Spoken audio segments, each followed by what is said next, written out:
he better get to Violate and he better stalk Shorty every move. One of them security better get hit. Something better happen. So that was some of the conversation of Jim Jones and Mel Matrix talking about Tekashi 6ix9ine, that the feds played for Tekashi 6ix9ine when he was deciding whether he was going to become a cooperating witness or a defendant in the Treyway case. And of course, we know what he chose. I did a bunch of stories on Tekashi and the Treyway thing when it happened to refresh your memory, because I had kind of a personal connection. Tekashi used 30 seconds of my documentary, Streets of New York. The very last song he made before he got with Treyway, and he made Gummo, and I sued him, but by the time this all happened, he was federally protected witness, so we couldn't serve him subpoena. But my lawyer managed to, he knew the distributor, he got us a few $1,000. So that was cool, but. And he need to be very, very, very articulate about what he's saying, why he made people think that nigga was a gang member. He needs to let niggas know that he was never a gang member. He was always a money ploy for the gang members. He got to figure it out. 50 Cent has brought it back to light and wondering, why wasn't Jim Jones indicted? Excellent question. I mean, I do always say we're not lawyers, we don't know all the details, and you can't assume with 100% certainty like, oh, well, this happened and he wasn't indicted, so thusly he's an informant. But mighty suspicious. The terminology Jim Jones is using sure sounds like a higher ranking gang member, him, telling Mel Matrix what to do. And Mel Matrix was a high ranking Blood Treyway gang member, of course, and he better start doing something. Once he start tearing the security down, ain't no security gonna want that job. He gonna have to stay in the house pretty soon. That's it. That's what happens. Once security get injured, them niggas like, nah, he's too much of a liability. I'm not gonna protect nobody that know that is causing harm to us. No. And that's all these niggas gotta say.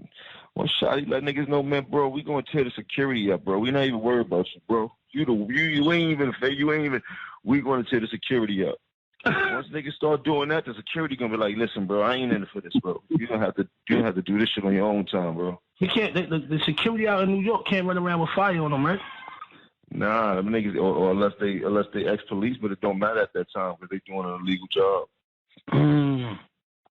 You dig? And it don't matter because if shot ain't run down on them, they can't pull their gun out to shoot nobody unless a gun is pulled out.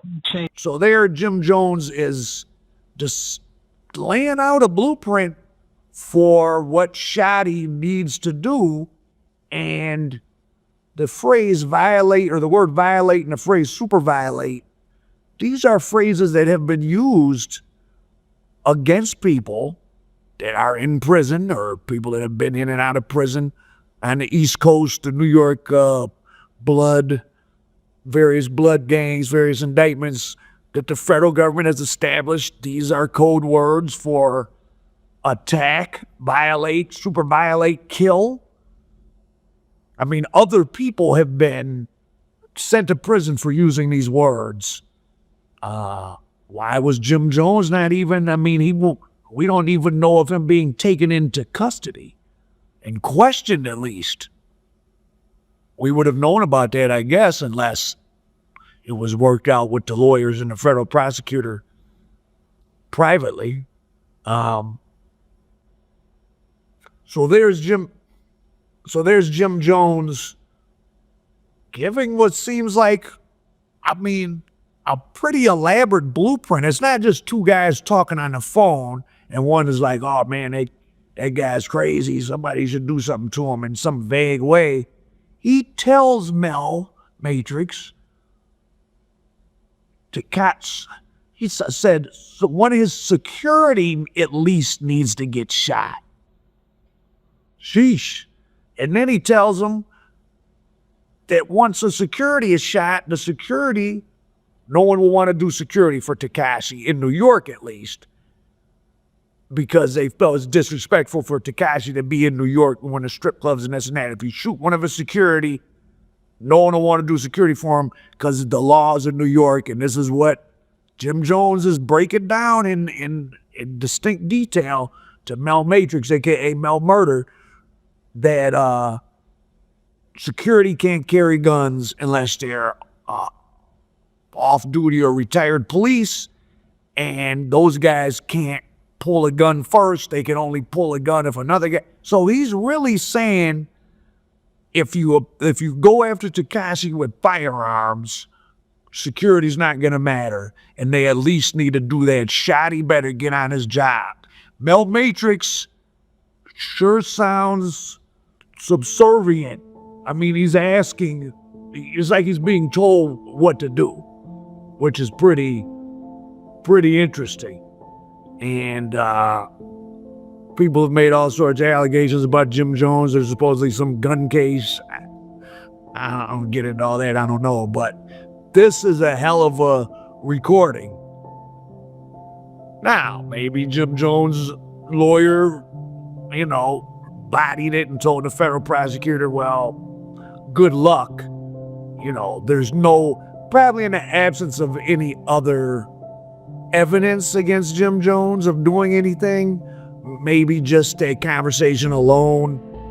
That's probably the case. You wouldn't get him indicted, but sure it seems like he would have got questioned or something. It sure does sound bad. But the Treyway case, another piece of it that was interesting is about the guy, CEO Chris, who had infiltrated Treyway for years before. And Treyway, of course, was the business branch of the 9 Treyway Bloods. CEO Chris had infiltrated him years earlier. He was an early person getting fentanyl in the mail from China. And he testified against him. And, well, I don't want to get sidetracked on all this rehashing of the Tekashi case, but pretty interesting. But yeah, so what do you think? What's the percentage chance that Jim Jones works some sort of deal to protect himself? Because this sure seems like a bad phone call. Do you think that because he didn't do anything else, there was no evidence of him having done anything, that's why he wasn't pressed or put into an indictment, or did he violate the street code? The question is in your court, Al Prophet, American Dope. He definitely humiliating Shotty right now. But well, we got the picture up there next to the post. Like when you go to YouTube and World Star, they got his picture next to this shit. Everything he say, they got a split screen with Shotty picture next to this shit. I said, this shit crazy, son.